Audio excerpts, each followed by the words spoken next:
You're listening to Overdoing It, the Rhode Island Library Podcast.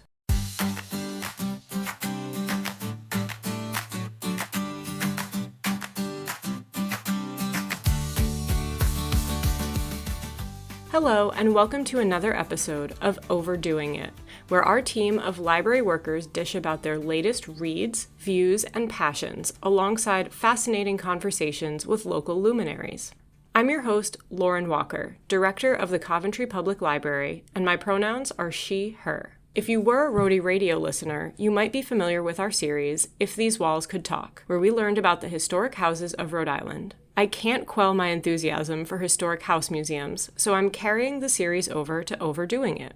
For those who are unfamiliar with this series, Rhode Island was founded in 1636, and its long history has been well preserved. House museums are a great way to learn about what everyday life was like at different times in history. And with over 30 different historic house museums throughout the state, there's a lot to learn about life in Rhode Island, from the colonial era through present day. I love to go to historic house museums to learn about how people used to live, and also to learn about how architecture and interior design have changed over the years. I'm excited to tour Rhode Island's many historic homes, talk with the people who take care of them, and share all of this great local history with our listeners.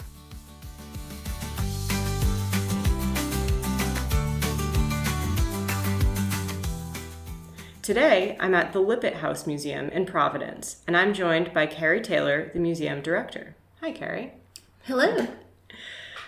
So before we talk about the Lippitt House Museum, we like to start with the question, what have you been reading? Oh, the last book that I finished was actually an older book by Stephen Ambrose, D-Day, June 6, 1944. Okay. So I usually read nonfiction, but on my own time, I try to stay away from my work subject matter. And with the 80th anniversary of the D-Day invasion, I finally got around to reading Stephen Ambrose's famous book. Nice. And you enjoyed it? I did. I heard a lot about it, and recently, in the last couple of years, I've been reading a lot of 20th century military history and memoirs, so I was happy to make the opportunity, make the time to read more and learn more specifically about D-Day. And I'm a fan of the Band of Brothers series, and it was nice to really get more of the information that kind of backed up that image in popular culture. That's great. And the most recent book that I finished reading was The Mercies. I don't know if you've heard of it. No. It's by Kieran Millwood Hargrave, and it's fiction, but it's based on a real event that happened.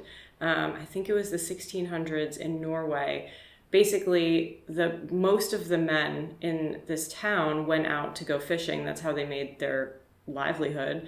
And a huge storm came up out of nowhere and killed all of the men in the village, except for children and older men who weren't fishing anymore. So the women in the village had to kind of learn how to do these things that the men had always done, like fishing and just providing for their families.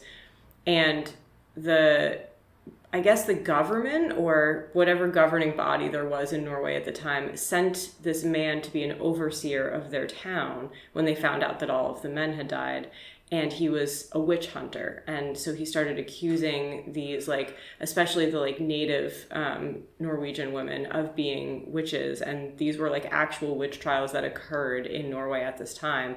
The story and the characters are fictional, but the man who's the overseer is an actual person who lived, and the events really happened. So it was very bleak, but it was really good and interesting. So I guess that's what I've been reading.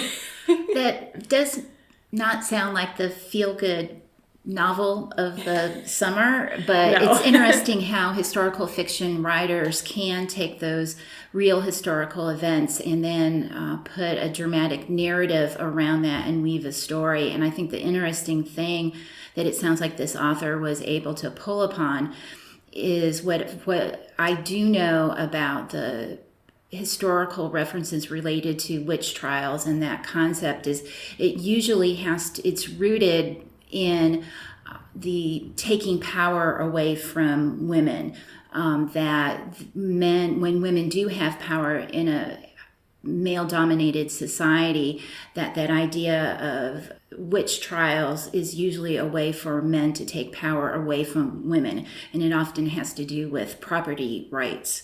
And so I think that's interesting that that author came up with that narrative to explore that in a fiction setting. Yeah, I mean, that's exactly, someone in my book club was saying that exact thing. And yeah, it's interesting to think too, because there are elements of like what happens to the property in the story that people had owned and stuff. So yeah, it's good insight. Down with the patriarchy. Yes, definitely. So to go back to the patriarchy a little bit, tell me about the Lippitt house. When was it built? Who built it? What style is it? Who lived here? Yeah, we are today sitting in the house that was built for a Rhode Island governor and his family. The construction started in 1863 and was finished in 1865 for Henry Lippitt and his wife Mary Ann. At the time they had 6 children, but I try to be careful and say the house was not built by Henry Lippitt. The Lippitts built their fortune by in the textile business, and so he paid workers to build the house for him, and that wealth that he had in the textile business was a benefit of the textile business that many New Englanders, especially Southern New Englanders, Rhode Islanders, and folks from Massachusetts, they benefited indirectly from the labor of enslaved people. This is a business that the Lippitt family, like many other textile families, started with the processing cotton, and then the Lippitts expanded that business into woolens, and so that's what made this house that we're sitting in today possible. But with that income, the Lippitts hired many local craftsmen, and Henry Lippitt acted as his own general contractor. So we're fortunate here today to have an account book that lists many of the contractors, the vendors that he bought the supplies from, the bricks, the companies that he hired to dig out the cellars. And so we know the name of the decorative paint company that he hired, Katnoff and Cliff, which was 2 immigrants, a gentleman from Scotland and a gentleman from England. We know the head carpenters that kind of were the guys on site that he paid them a little bit more to kind of manage the day-to-day operations, and that was last name firm of Childs. And so we're very fortunate that we know the names of the companies, the names of the firms that he hired, but unfortunately we don't know the names of those individual craftspeople, the workmen that actually worked on the house. Yeah, I just finished the tour of the house, and the painting especially is really incredible. Like, if there's a small spot in the entryway where the paint is flaking, but if it weren't for that, I don't think I would have noticed that it was trompe l'oeil, that it wasn't real wood on the ceiling. It's very convincing. Yeah, I think the decorative paint it's all, most of what you see when you come to visit Lippitt House, most of the surfaces you see are painted plaster, the walls and the ceiling. And so sometimes it's painted to look like grained wood, but it's actually plaster. Sometimes it's very high stylized stenciled designs that have foreign influences, like the Moorish design, or very stylized floral motifs. But I think that's what really kind of preserved the house for over 150 years now. But I think that is really an indication of the high design that was possible during Providence, during this height of this manufacturing period. And I think that's one of the reasons why the house survived the way it has. But you mentioned the flaking paint. Keeping a house like this together, it remained intact for a long time because 4 generations of the Lippitt family lived here until it turned into a house museum. The family lived here until 1979. So we're very fortunate that the Lippitt family was a great steward of this house and left it in good condition. But the ongoing maintenance is always a concern. So we do try to keep up with it, but it's, I think there's an old saying about, the painting of the Golden Gate Bridge in San Francisco. As soon as you get to the end of painting it, then you have to start back at the other end, and that's it for us. But we raise money, we write grants to help with the ongoing maintenance and preservation of this house. So, for example, we had a great team of paint conservators work on some areas of that decorative paint last March, and we just received a grant to have those paint conservators come back, and just based on the schedule of things going around in the house, they're probably coming back in September. So it's something that we try to keep on, and we're very fortunate for the donors that help us keep that work on it. Otherwise, it can kind of get ahead of us, and we try to keep on it and make the house not only structurally stable, but also keep the interior stable as well. Mm-hmm. Yeah, our tour guide, you said that was Kathy, right? Kathy Saunders, our curator of education. Yes. Yeah, she pointed out at the end of the hall up here on the second floor that there's a section where some of it was restored, but then some of it wasn't. So you can kind of see the difference of how important being able to restore it is. Yeah, we're very happy to share the process of preservation or restoration, depending on what the project is, with our visitors. We enjoy the opportunity to kind of peel back the curtain and show the process, that it's work to take care of this house. And I think visitors usually enjoy seeing that behind the scenes work that it takes.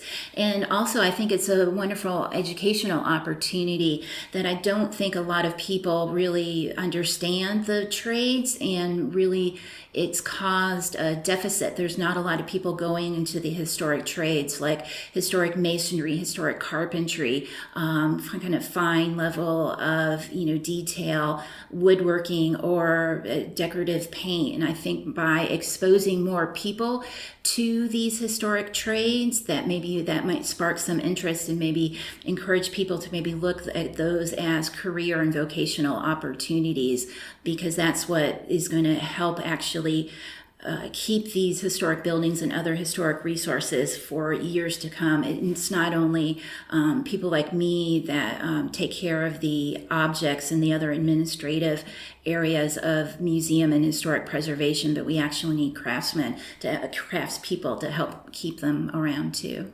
Yeah, that's a great point. So what would you say are the top 3 questions that visitors ask on tours? Mm-hmm.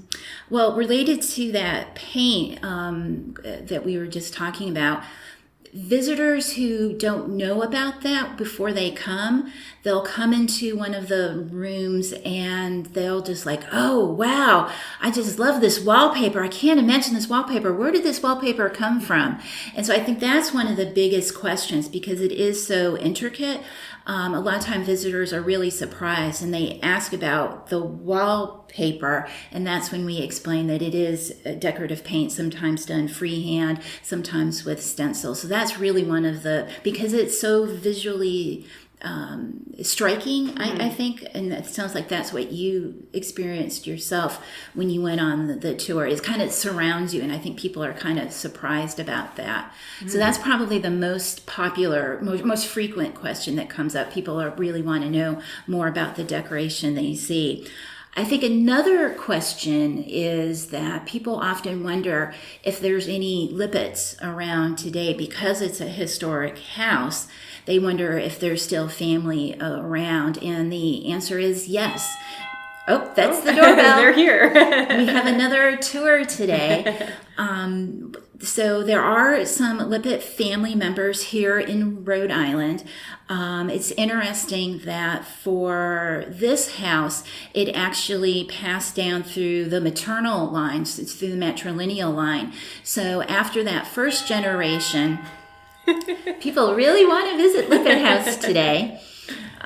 So after that first generation, there are other family names that lived in this house. So the second generation that lived in this house was the Hunter family, and then the third family was the Doolittles, and then the fourth generation was the Cocrofts. So they are all direct descendants of Henry and Mary Ann Lippitt. So there's the greater Lippitt family, but just probably like everyone's family, there's Lippitts that live here, there's Lippitts that live in California, there's Lippitts that live in England. So there are many generations of Lippitts around. I think for people that are from Rhode Island, another branch of the family that might be familiar to Rhode Islanders are the Chaffee family. So there's a long tradition of public service, starting with Henry Lippitt being a governor. Another son of his was a governor. Another was a U.S. senator.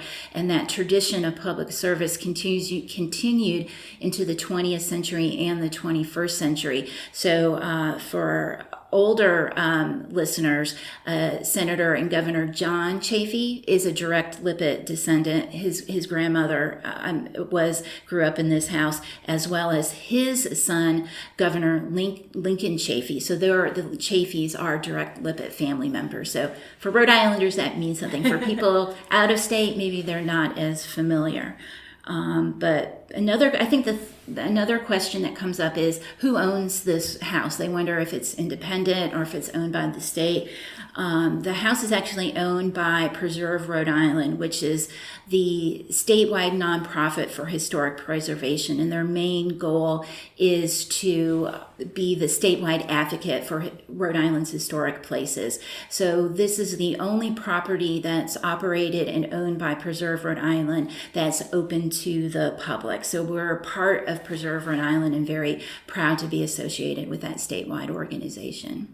And we sort of talked about how it's been restored a little bit over the years. Has the house ever been renovated or added to, or is this essentially the way it looked when it was originally built? It's basically the same. When the second generation, it was the youngest daughter, Abby Lippitt Hunter, came. She got married, her husband died, she moved away and lived in Europe for a few years and came back. The house was 50 years old at that time, so she did some minor renovations, but basically what you see in the public rooms, as in the entertaining spaces, the formal spaces of the house, basically look the same today as they did when Henry and Mary Ann Lippitt moved in 1865.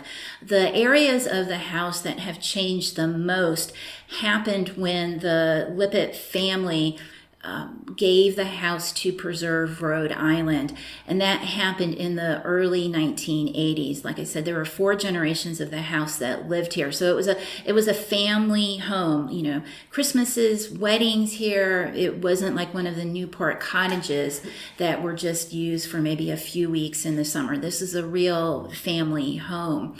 But the family intended that this be shared with the public as a house museum. Even going back to looking at records in the 1960s, that was the family's intent. But unfortunately, the family, when they donated the house, they weren't able to leave an endowment. An endowment is a large amount of money, and that usually nonprofits can draw off the interest, and that gives you a kind of like a permanent nest egg, and then that income from that gives you operating support. The family wasn't able to do that. So after lots of study and investigation and feasibility studies, while working with lots of local partners, what was decided to do was to put in condominiums in some areas. This house is over 10,000 square feet. So in some of the areas that had been modified for that time, over 100, the house was about a little over like 120 years old. I think that's the right math. And some of the areas that had been modified, so for example, in 1980, it was a 1960s kitchen. It was no longer a 1860s kitchen because people were living there. Right. So to take some of those areas that had been modified, put in 3 residential units, make them condos, flip those condos, use the proceeds from those condo sales to do the needed improvements on the building. The original roof was leaking, the electrical systems needed improvement. So that provided the cash necessary, and the idea was the proceeds from that with the sale would then support the museum in perpetuity. Well, the sale did help get that cash needed to replace the roof and the other things. But unfortunately, it didn't leave a lot of money left over to support the museum.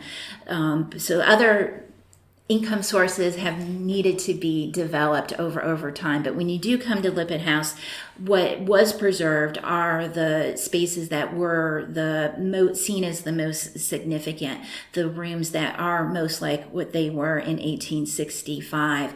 And so it is a mixed use, but I see this as an opportunity that was very entrepreneurial. It was a way to provide a income source for the museum. And today we've bought back 2 of those units. We act as landlords, and so that rent from those units is another earned income source for the museum. And that's another source that, frankly, a lot of nonprofits had a hard time during COVID when we couldn't do tours, have other rental events like many museums. We do events like weddings and things here. We couldn't do those things. And so the apartment rents was a stable income source when other income sources weren't available to us. So at the time, it was an unusual choice, but I think it's helped the museum be sustainable and really kind of help us through some hard times. So with preservation easements on those residential units, so they can't be modified from some of the historical elements that are still there. And when a unit is sold, the museum has rights of first refusal. So that's how we were able to acquire those other units. So those are probably the biggest modifications that have been made to the building over the years. So I feel so on the tour, like it seems like we saw most of the first floor, and where are the units? Yeah. I'm trying to picture where in the building. The majority of the first floor is open to the public as furnished museum spaces, and that's also where we do our public programs. So if you come to one of our community conversations that we do in March, that happens in the drawing room. We can have 50 people, kind of theater style, for lectures and panel discussions, things like that. If you come for uses for an event rental or a more informal kind of program, those all happen on the first floor. If you come for a tour like you did today, basically you go through that first floor and about half of the second floor. And we're in my office today, and that's also on the second floor. So what you don't see is the third floor is still a residential unit, and the other half of the second floor. Okay. And then the cellar spaces is a combination that they are still museum owned spaces, but some of that is, as you would imagine, they were workspaces in the 19th century, and today they're mechanical workspaces for us today. So there was a coal burning boiler in the basement. Today, that's where our gas furnaces are. There's still spaces that we need for that kind of operational, spaces. So the downstairs are a mix. But once a year, we do a specific behind the scenes tour that I lead, and we do go into some of those workspaces, and we talk about the servants who that was their workplace, and we talk about the mechanical systems that made the house run in the 19th century. So it's not really practical to do that on an everyday basis, but we do open up some of those spaces once a year for our house at work tours. So we try to do as much as we can to open up as much of the house as practical, because like I said, we try to show how the house works and what it takes to keep it going as much as we can. Yeah, I never would have guessed that there were residential units in here, so that's very interesting. What would a day in the life look like for the people who lived here? Well, it would vary depending on who you're talking about. So in addition to Henry and Mary Ann Lippitt and their 6 children, there were also a full staff of hired servants living and working in this house as well. I mentioned just a bit ago about the third floor. The third floor is where in the front of the house, which is the Hope Street side of the third floor, that's where the Lippitt's 3 sons had their bedchambers. But on the back of that floor, that was also where the servants had their bed chambers, separated by gender there. So, for example, we know in 1875 there were 6 live-in servants. So if you were in that year Annie Devine, who was one of the maids, or Mary Brooks, who was their cook, you would have been up very early in the morning doing your work. Mary Brooks getting the morning meal ready. Maybe you've already had bread proofing and it was time to bake it for the morning meal. If you were Annie Devine and it was a cold morning, it was a little chilly this morning. I think my heat kicked on. So maybe Annie Devine would have started her day after she got herself dressed, going downstairs to that cellar space I talked about earlier. There was a coal room down there next to that coal burning boiler. And even though there's a very advanced for the time central heating system, it didn't work as well on the second and third floors. So maybe it would have been, depending on the temperature, she might have go down to the cellar, to the coal room, filled up a coal scuttle that probably weighs about 25 pounds, taking the coal up to maybe the third floor to some of the bed chambers, cleaned out the insert, the coal burning insert in the fireplace. The fire might have been out by that time. Maybe she would have taken out the ashes, stoked the fire again, get a little heat going for the morning. She would have gone into, on the second floor, maybe the Lippitt's middle daughter May's chamber that I think you saw on your tour. See if May Lippitt, if she was ready to get up, and maybe help her get ready for the day. It might have been her colleague Annie Devine, that maybe she was the one that was going to maybe help May get dressed, fix her hair, help her get ready before she was ready to come down for the meal that Mary Brooks had prepared down in the dining room. But we know my office where we're sitting today was Mary Ann Lippitt's, Henry's wife's, sitting room. And we know from her daughter Jenny that this is where Mary Ann would kind of start her day. She kind of used this as an office, and it was her job to be in charge of like the domestic affairs of the family. So Mary Brooks, being the cook, would come up here sometime in the morning, get her instructions for the day, kind of like what the menu plan is. I'll make it up and say it's Monday morning. So maybe what the plan is for the week, what kind of dinner plans are there? Is the family going to eat out? Is company coming this week? So she could do her menu planning. Is there groceries that need to be specially purchased out of the ordinary? Her daughter Jenny was deaf due to scarlet fever, Jenny Lippitt, and we know from Jenny's account that each morning Mary Ann Lippitt would instruct her on how to read lips. And so Jenny gives this account that she would come into her mother's sitting room, and each day they would practice words and letters and write a word on a little slate, and then have Jenny speak that word back to her. And Jenny accounts that the cook would come up, Mary Brooks, and so Jenny could get used to another speech pattern. Have the cook, Mary, speak to her as well. So she could see her mother form the word and then see Mary form the word too. Mary Brooks was from Ireland, and so I would imagine Mary had a different accent than Mary Ann, her mom, did. And so I think that's another way to help Jenny's comprehension of different accents and be able to read other people's, lip read with other people. So depending on, like I said, it'd be a different kind of day. We know that Jenny was a big horsewoman, that was one of the ways that she would do her exercises. So after breakfast, an upper class woman like all the Lippitts, they had several costume changes. So each activity had its own outfit. So we have a photo of Jenny sitting side saddle in a very, very, very cute, very fashionable riding habit with kind of like the top hat and a very tailored outfit. So maybe after the breakfast meal, Jenny would have gone and changed her outfit to go for a morning ride for her exercises. But Henry Lippitt was a businessman, so he would have gone off to his office to be the captain of industry. That was his job.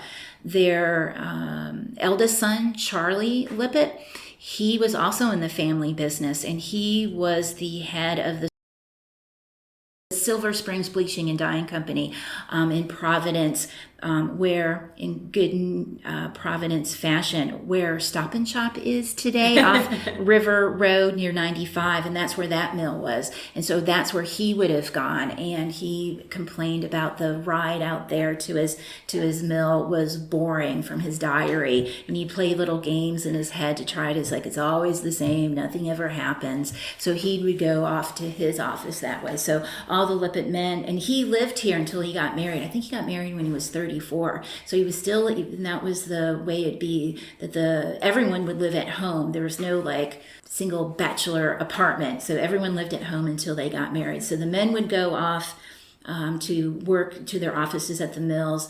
The ladies would stay home. And so Mary Ann Lippitt, in the afternoon, she would have receiving hours. And so there's a reception room below where we're sitting today, and that's a formal room where she would entertain her peers. That was a very big social responsibility for upper class women like Mary Ann. So there's this whole ritual about receiving callers and then returning those calls, and it has a very hierarchical structure about who Mary Ann would call on. She would only call on people that were her level, or it would be a very big deal if Mary Ann ever called on someone that was below her social rank. Mm-hmm. And so when people take notice of this, it's of these different social ranks. And we have in our collection here at the museum Mary Ann's journal. And so a lot of what she keeps in this record are keeping track of who owes her calls and who she owes calls to. So they take it very seriously. Maybe in the afternoon she might have had someone over to tea. She had tea served, I should say, at 4 p.m. So maybe that would have been another duty that would have been maybe prepared by Edward Bennett, the family's butler or footman, as he's listed in the census. So he would be the public face of the family. So he would be a person that would have been kind of front of the house, as opposed to Annie Devine being back of the house. So he would have been the highest paid servant at the time, hired and living here for the Lippitt family. So he would have been the one presenting the tea, probably served in Mary Ann's sitting room here.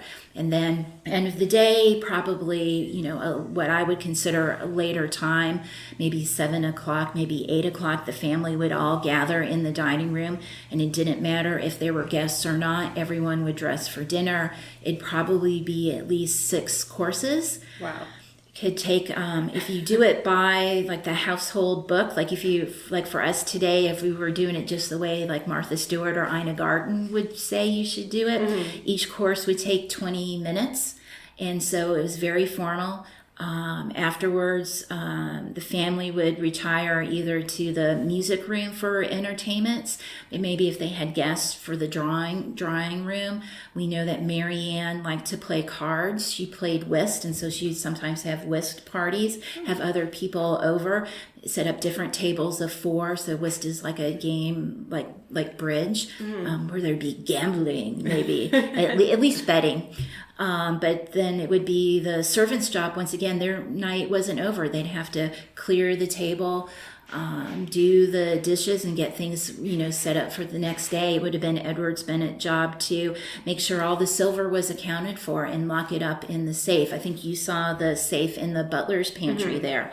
So it's literally in lock and key, and it would have been his responsibility to make sure it was all cared for. And then the family would retire to their chambers, either here on the 2nd floor, or like I said, the 3 sons upstairs on the 3rd floor at the front of the house. But then the servants, they'd be on call. The house has an integrated call bell system. So if any of the family members needed anything in the middle of the night, they could ring the bell that's by the wall, and over your shoulder here you can see there's a speaking tube that was connected, another communication system that was connected to the nursery where the younger children slept along with their nurse. And so Marianne could use that, literally speak into that tube if something was going on. It's primitive telephone, but not a telephone.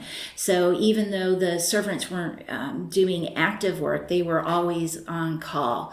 Because they were just a few steps away up a staircase. So the family was always taken care of. And the servants, they were really never off the clock. They were working basically 6 days a week, had one day off, and usually one afternoon. So it was a long day and a long week for the servants. And so there's a lot of activity going on in a typical day here at the Lippitt House. Yeah, it sounds like it. And what do you think is the most interesting fact about the Lippitt House?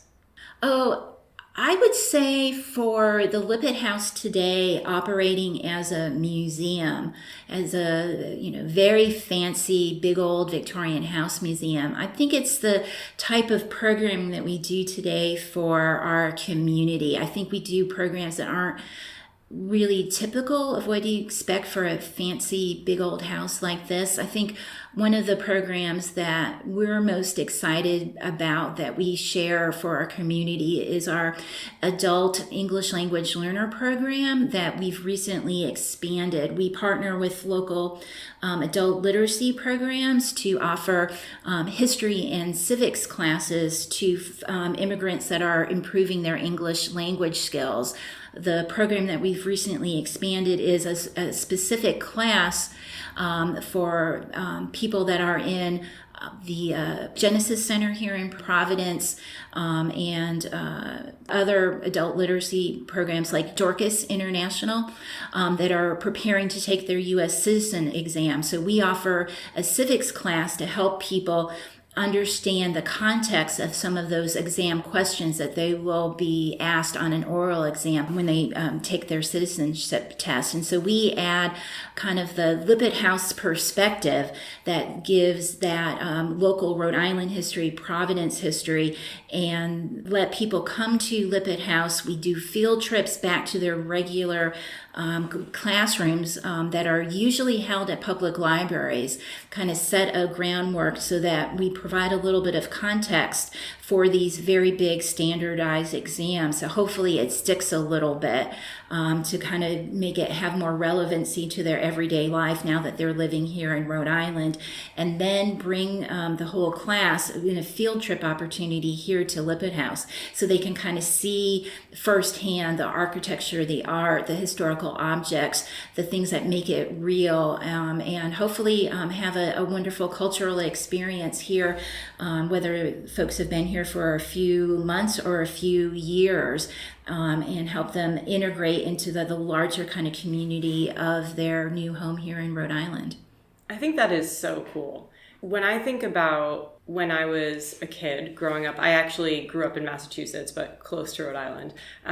Like when I think of learning American history, I don't really think of like sitting in my classroom going through my textbook. Like I think about the places that I've been, and those are like the connections to the history that I have. Like when I think about like the Victorian era, I think of houses like this. When I think about, we did field trips to Plymouth Plantation, or that's what it was called back then. Now it's Plymouth Patuxent Museums.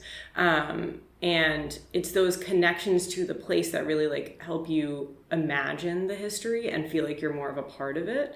And I think especially for people who are becoming citizens to feel more at home, that they're having that connection with a place. So I think that is just, I also think that's the most interesting fact about the Lippitt House.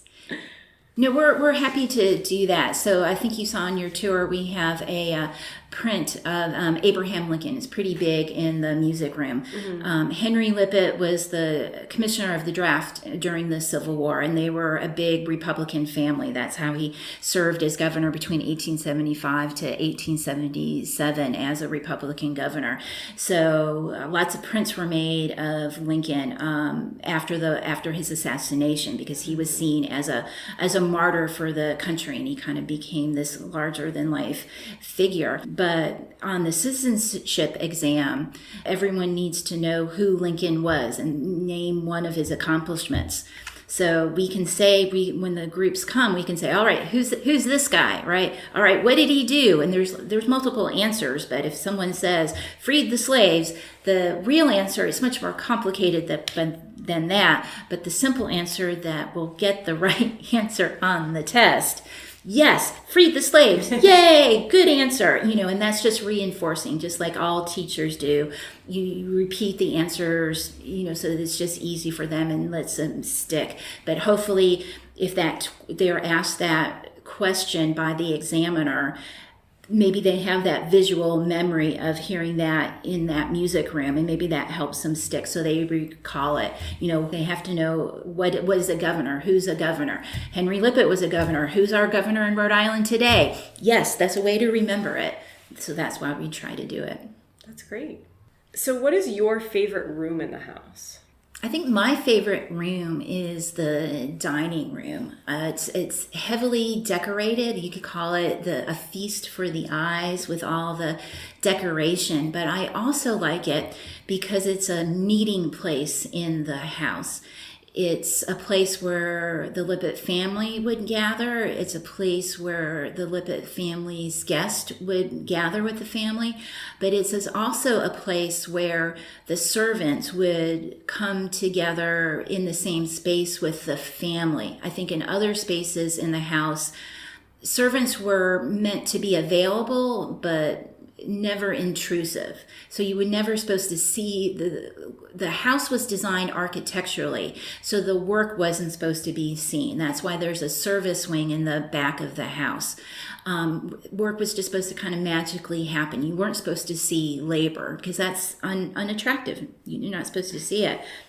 But in the dining room, you can't miss the labor because there are going to be the footman and the waiter, George Mason and Edward Bennett, are going to be side by side, face to face with the Lippitt family at the dining table and maybe their guests. So I think it's my favorite room because the interplay of the kind of the more powerful and the labor classes being side by side, that kind of dynamic, that power dynamic comes into direct play in the dining room. And so I think that's my favorite place because it can't be hidden. And I think that provides a very interesting interpretive point that we can share with our visitors in a very aesthetically pleasing space as well. Yeah, it is a really beautiful room. And I don't want to give it away for anyone who's going to take the tour, but I enjoyed that there was a very interesting call button that used to be in that room. So I thought I've never heard of that type of call button before. Oh, and that's something else that we explore more in our House at Work behind the scenes tour. So that's another reason for, even if people listening to this podcast, if you've been on a regular tour during our regular season, that's a reason to come back and take our House at Work tour, because you get to see things literally from a different perspective. Like, you're in different spaces than you are on a regular house tour. So that's one of the features of the house that can be explored in more depth. And so why preserve the Lippitt house? Well, I think the reason that it was originally preserved was because of the tremendous design features, namely the decorative paint. But there's also tremendous, wood carving. There's very elaborate parquet floors. There's stained glass windows. So I think it was originally preserved because of the design elements. It went on the it became a National Historic Landmark in the 1970s. And so there's buildings on the National Register, but a landmark is a higher designation. It's a more significant, recognized by the federal government through the Park Service as being like extra special. And it's because of this aesthetic that I think it was first recognized and preserved. But today, I would have a different answer about that. What I think about this house is it's a good example of itself in that through this house and the family and the servants who all lived here, we can get to bigger stories that help us understand the Providence of today by exploring the themes of industrialization, urbanization, and immigration, by using this house and the folks connected to it as a case study, that it's not a unique story of Providence, but because of that, it gets to a wider understanding of why Providence is today, because of what this house tells us about how Providence was in the 19th century. And I think that is why this house is worth preserving. It's very well documented, and because of that, that gives us the specific information that we can make those claims. We know information about specifically named 30 specific servants who lived and worked in this house. There were more, but we know details about 30 individuals, as well as way more information about members of the Lippitt family. So, and we know a lot about how the specific architectural and design details and the furnishings about this house. So all together, that gives us a very full picture that then I think has truths, realities, information that can be applied to a bigger narrative. And when can people tour the house? Is there like a season, and what are the hours? Yeah, so throughout the year, we're open for tours the first Thursday of every month. And we just started this year to make that a little easier for people to visit. Our regular tour season is May through October, and tours are always offered on Fridays. And then within that May through October season, we're also open select Saturdays. So I encourage folks to just go to our website, lippitthouse.org, and then you can see on the visit page the calendar, and then you can see the specific times and which Saturdays we're open in that May through October window. And how much is admission? I think we are the greatest bargain in Providence, maybe next to the parking garage next to Providence Place Mall. But adults is just $10, $5 for students, and free for children under age 12. But the other thing that I want to mention is that we also participate in a program that's called Museums for All. And that's a program where people receiving food assistance or SNAP benefits on their EBT cards can have free admission for themselves up to 4 people. And that's a national program, that Museums for All program. So you can make your reservation on our website, and we just ask that you bring your EBT card. So that's another program that we hope people take advantage of. Yeah, that's very cool. And do you offer membership? The museum does not, but our parent organization, Preserve Rhode Island, does, and that's the statewide nonprofit historic preservation organization. And you can become a member of Preserve Rhode Island. The lowest level starts at $30 and goes up for that. So I encourage people to check out Preserve Rhode Island. Okay. And if anyone's interested in getting involved at the Lippitt House, do you take volunteers? We do. We don't have currently a volunteer docent program, but we do like having volunteers to help with special programs or special events. Like if we have an open house, we do need people to help with that. The other thing that we need look for volunteer support for is a big program. Like in June is our annual fundraiser, which is our Rosé Garden Party, and that's kind of an all hands on deck situation. And so it's not regular volunteer opportunities, but more kind of like project based or specific event related help. And people can go to our website and send us an email if they're interested in helping out with things like that. Okay. And is there anything else that you'd like listeners to know about the Lippitt House that we haven't mentioned yet? I think it would be our annual fundraiser. We only have one fundraising event each year, and it's our Rosé Garden Party, and it's this year on Sunday, June 23rd. It's held here at the museum on the south grounds of the museum, right outside our window right here. The museum will be open for walkthroughs, but it's kind of a vintage-inspired event, and being in June, we think it's a great way to kind of really kick off the summer season. We'll have live music, a swing band, and the dancing troupe, the Tropicals, will perform. We've got a tasting of rosé wines donated by Campus Fine Wines, and just a lively afternoon, including croquet. So we hope that people will go to our website, lippitthouse.org. Tickets are on sale, and if you're listening to this closely when this podcast goes on air, we hope people will check it out. And if you listen to it in the future, come next year. There's already a party atmosphere happening outside. Someone must be at a stop sign or something playing music. It's life in the big city of Providence. Providence was a bustling urban center when the Lippitts lived here, and it still is today. Yes. So we wrap up the show with a segment called The Last Chapter, where we talk about a library or bookish related question. And I think you had some book recommendations that relate to the Lippitt House. Yeah, there's two that I thought of.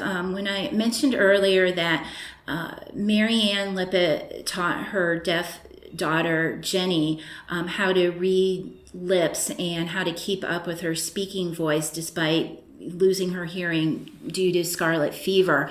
They were involved in the oralism method of an instruction that was advocated by Alexander Graham Bell. And there's a book that I learned about from an author talk that was at the Mark Twain House. And the book is The Invention of Miracles by Katie Booth.